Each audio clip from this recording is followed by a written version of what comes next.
let's start with Bedlam, our featured game of the week. It is the last Bedlam as we know it.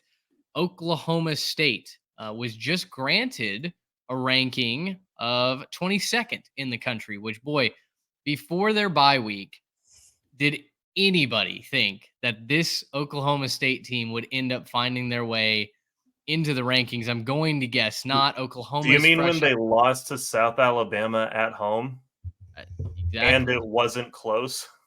Uh, I mean, a bad couple of weeks for Oklahoma State. They Yeah. didn't have a quarterback. Oklahoma, of course, fresh off the loss to Kansas, who also made it into the college football playoff ranking. This game is at 2:30 on ABC. Trey, we'll give you the first crack as we welcome you back in. Uh, this is the final Bedlam as we know it, and Oklahoma State, against the odds, has all of the momentum going into this game. Oklahoma is a 5.5, 6 point favorite, depending on where you look. I think our sponsor, my bookie, has them as a 6 point favorite. I feel like that is a high number given the recent events that have transpired with both of these teams. Yeah, listen, we're all about the Jimmies and the Joes and the X's and the O's on this show, but this is a pure college football being college football moment for me. The reason I'm going to pick Oklahoma State and spoil my pick here is this is the last Bedlam for God knows how long, and it's in Stillwater. And Oklahoma State definitely smells blood in the water after last week. And we can get into the Jimmies and Joes and X's and O's, but Oklahoma gave up a lot of yards on the ground last week. They're starting to show some cracks in the armor of the defense that we pointed out in the lead up to the Texas game.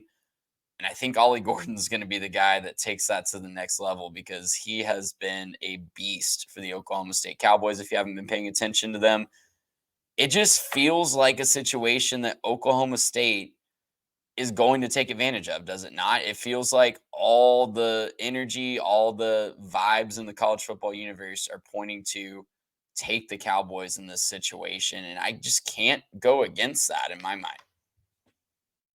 I don't think you're wrong here. I mean, gosh, you dive into the X's and O's and the Jimmies and the Joes, and yes, there is a talent disparity, right? Oklahoma State lost a number of talented players of the transfer portal this offseason. What they wouldn't do to have Mason Cobb anchoring that linebacking core. At times, it looked like what they wouldn't do to have Spencer Sanders back running the offense. But Alan Bowman seems to have figured it out, at least enough. And oh, by the way, Ollie Gordon is the best college football player that you may not have heard of. Ran for over 270 yards last week. The plan just continues to be feed Ollie Gordon. If you're Oklahoma State, guys, for me, this game is won and lost in the running game. Both teams have the ability to sling it deep. That's Oklahoma's preference. Dylan Gabriel wants to throw it down the field. But Oklahoma State wants to keep it on the ground, and they want to give it to their superstar running back. Oklahoma gives up 132 yards average on the ground per game. Oklahoma State is approaching 200-yard territory at 184 yards per game. Garrett, as you get ready to watch these two sides of the football field match up against each other, for every great ball carrier, there is typically a linebacker or maybe a safety that they're kind of matched up against to try and stifle that production. And for Oklahoma, it's an All-American and Danny Stutzman. Right. And Oklahoma, it looks like on paper, when you look at, some of the players they have, they should be able to stop the run. They have plenty of talent. They got some good team speed on defense. Danny Stutzman, again, one of the better linebackers in this game. The problem is it just doesn't bear itself out on the field. They don't stop the run very well. They're just not very good at containing the run. You saw that point blank in Kansas when they went and they had to deal with, a Kansas team that wanted to pass the football, but wasn't able to because of the weather. So what they do, they just kept it on the ground. They ran and they ran and they ran, and Jason Bean ran on you, and the running backs ran all over you. And that was pretty much the entire game plan was, okay, well, since we can't pass, we're going to run. And Oklahoma didn't really have much of an answer for that on the defensive side of the football. They stifled them for a little while, but then when it counted, it came back. And I don't think that any of those guys on Kansas's team, no offense to any of them, but I don't think any of them are nearly as talented as Ollie Gordon. And certainly none of them are nearly as hot, right? Ollie Gordon is probably the hottest player right now in college football. He's definitely the best running back. Just look at the numbers. He's got over 1,000 yards, 1,087. That leads college football. He was not in this role to start the season. This has not been a continuous grind on the year. Yeah. He's got more than, 50 fewer rushing attempts than the next guy on the list. And the only guy that even comes close when you're talking rushing attempts, you have to start going down to numbers like 18, 19, 20 when you just look at the attempts. He's getting whatever he wants to right now on the ground. He's a massive part of their game plan. And even just, kind of Trey, what you're talking about, the storylines coming into it. If you look at where Oklahoma and Oklahoma State have been, this is where I really want to highlight stuff. Oklahoma, let's go the weekend of the Texas win for Oklahoma. They're riding that high. They're feeling good. They go into a bye week. What do they do when they come out of their bye week? They barely beat UCF, like escape with a win, and then they lose to Kansas the very next week. Whereas if you're looking at Oklahoma State, their storyline is that Friday before the Red River rivalry, Oklahoma State beats Kansas State to kind of shake out of their rut. Then they beat Kansas by a touchdown. Then they beat West Virginia on the road by 2 touchdowns. And then they go beat Cincinnati by like 32 and just crush them.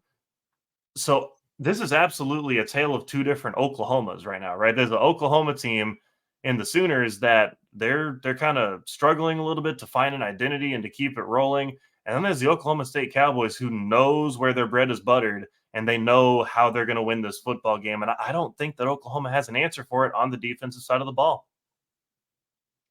The last 5 games for Ollie Gordon, going back to their last loss against Iowa State, 18 carries for 121 yards, 21 carries for 136 yards and a touchdown, 29 carries for 168 yards and a touchdown, 29 carries for 282 yards and 4 touchdowns. And then last week against Cincinnati, 25 carries, 271 yards and 2 touchdowns. Guys, it's going to be outrushed Alan Bowman's passing number. That's wild. That's wild. It's going to be too much of pure bedlam for me. It's going to be Oklahoma State at least keeping this close, and I'm going to pick the Pokes outright to win this football game. They have a chance to do something that they could hang over Oklahoma's heads for the rest of time, right? I'm sure there will be other Bedlam games in non-conference, but the last Bedlam in the Big 12, this storied rivalry at home in Stillwater, Oklahoma took a punch to the face last week. Oklahoma State has already wiped the blood off their chin. This is a chance to hold something over Big Brother for the rest of time. And I think Oklahoma State gets it done. I think Ollie Gordon is too much for the Sooners. And I think there's just something in the air that afternoon for the Pokes. Give me Oklahoma State plus the number. I'll take them outright. Yep, right there with you for all the reasons you mentioned. Oklahoma State plus 6. It's just something you got to lean into the narrative sometimes. And if I'm wrong for leaning into the narratives, so be it. But everything is pointing at take Oklahoma State in this one. Yeah, I'm right there with y'all. And, we're jumping on the Cowpokes train. Look, this I think right now they're just playing a lot better. I think they're playing better football right now than Oklahoma is. They get this game at home, which is huge. It's middle of the day, prime time, and the people are going to be crazy, and the fries and libations will be flowing at Eskimo Joe's afterwards. So let's party it up in Stillwater that night, and have a good time. Oklahoma State plus the 6. Go pull the upset and send them off to the SEC. Boy, who'd have thought? After the loss to Iowa State, that we'd be here with Oklahoma State, picking them to win Bedlam. It's kind of a full circle moment that we, at least, I don't know if all 3 of us were on the Pokes in the preseason to win this game. I was certainly saying, I think Oklahoma is going to be really good, but I'm circling Bedlam on the road. I just feel like the Pokes are going to find a way to win this game, and now it really feels like a legitimate chance to do that. Gracious, how about that?